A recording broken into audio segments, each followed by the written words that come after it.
Wir haben zwei Gäste gebeten, eine Art Summary zu geben, und es funktioniert folgendermaßen. Wir stellen 3 Fragen und Sie haben 3 Minuten Zeit, miteinander im Gespräch darauf zu reagieren. Da ist auf der einen Seite Miriam Gasser.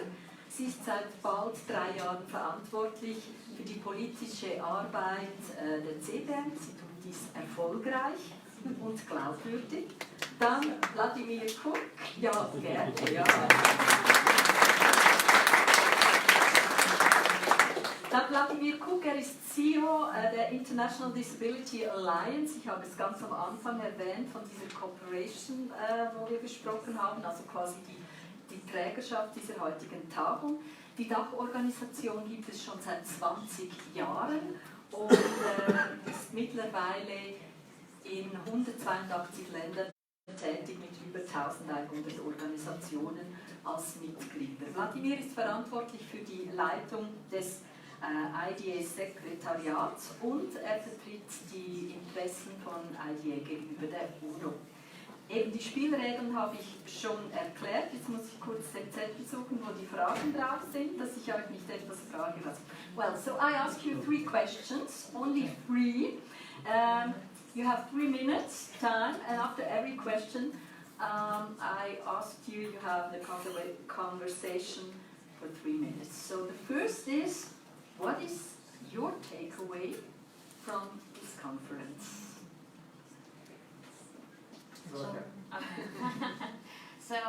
My takeaway from this conference is what really stuck with me is that there is actually a need for change, and even if it is complex, and I mean we just have to acknowledge that our world is complex, that there is no excuse that we do not act. And even though there might not be enough money, I think there's never enough money. We just have to get into action now. The CRPD has run for many years, and persons with disabilities are here, so in the end it's actually about saving lives, making sure persons with disabilities can participate equally in society as everybody else.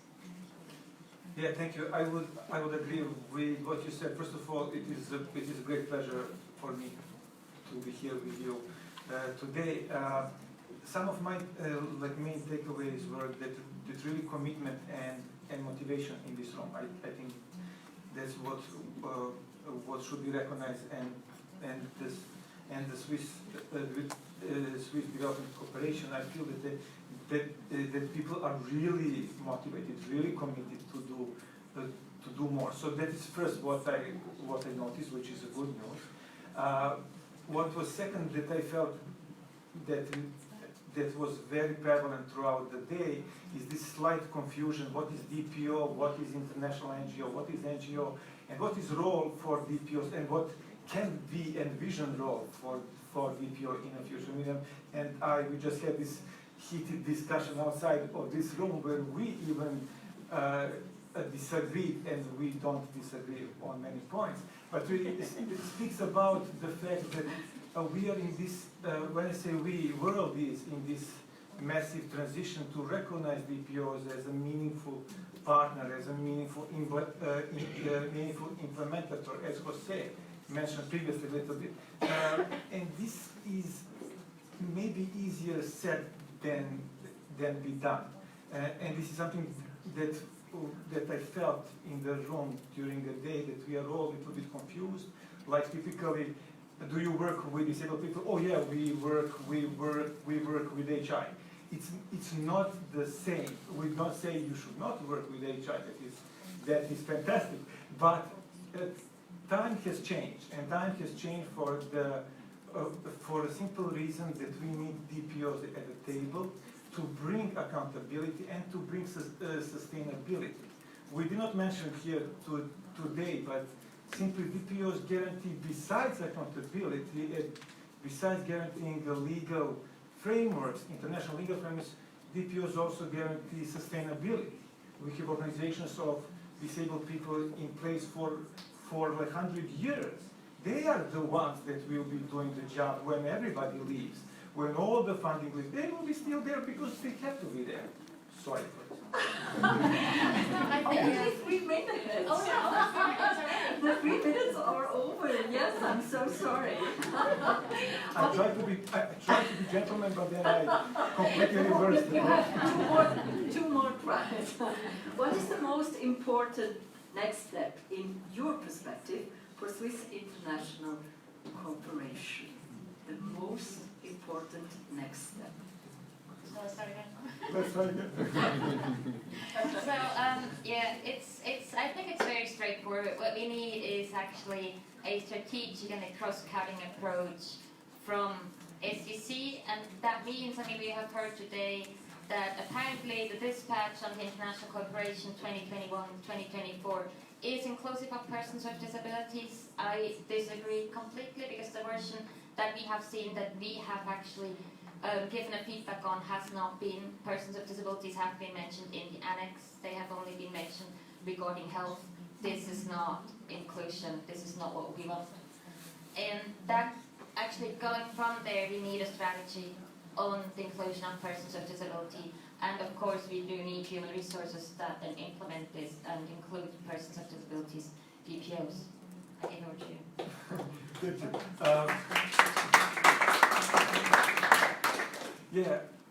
Previously Rachel mentioned that Swiss Development Cooperation is in the process of joining GLAD. GLAD is Global Action on Disability, which is a global network of donors and foundations that are working in disability inclusive development.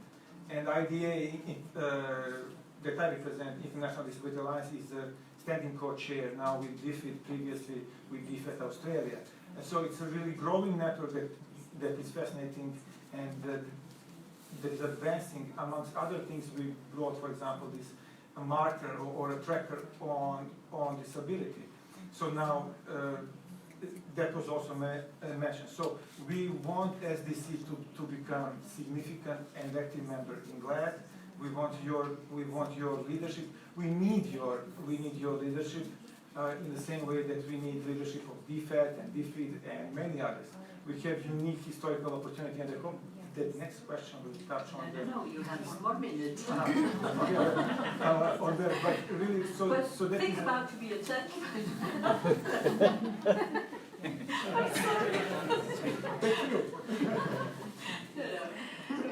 Yeah, I think an important next step is, I mean, it's not only about SDC, but it's also, we have heard it about the NGOs that are active in international cooperation.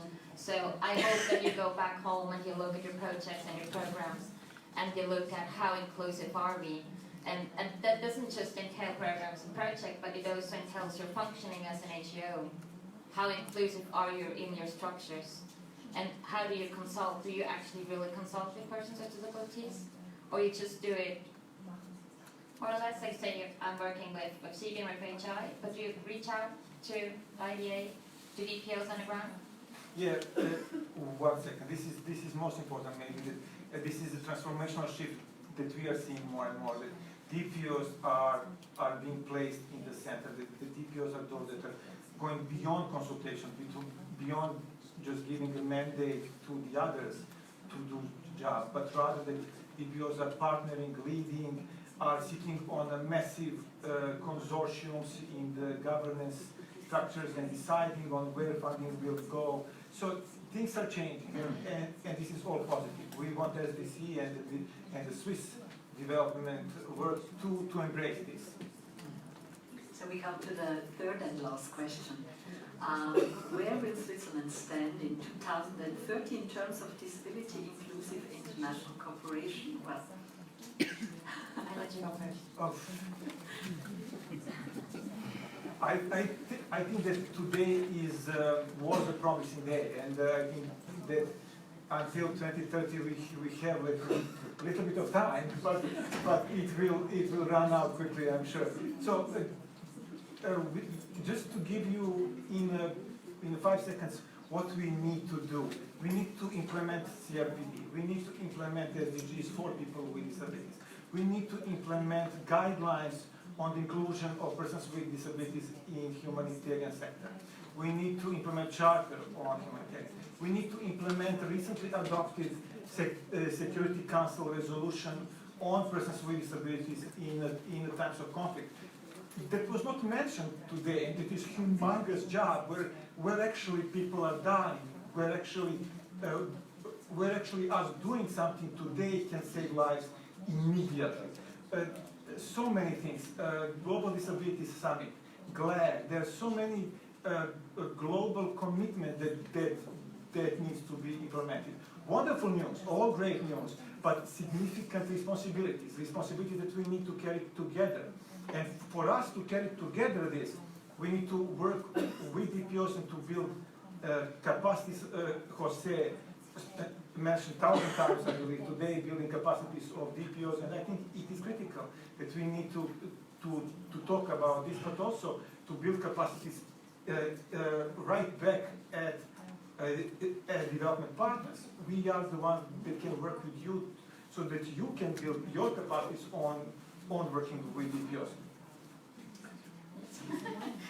Yeah, I do have a very clear vision, and I see Switzerland as a leading country that is actively contributing to the inclusion of persons with disabilities. That is also a learning organization that actually also does its job towards NGOs that it's financing. It demands from other NGOs that they as well implement the inclusion of persons with disabilities.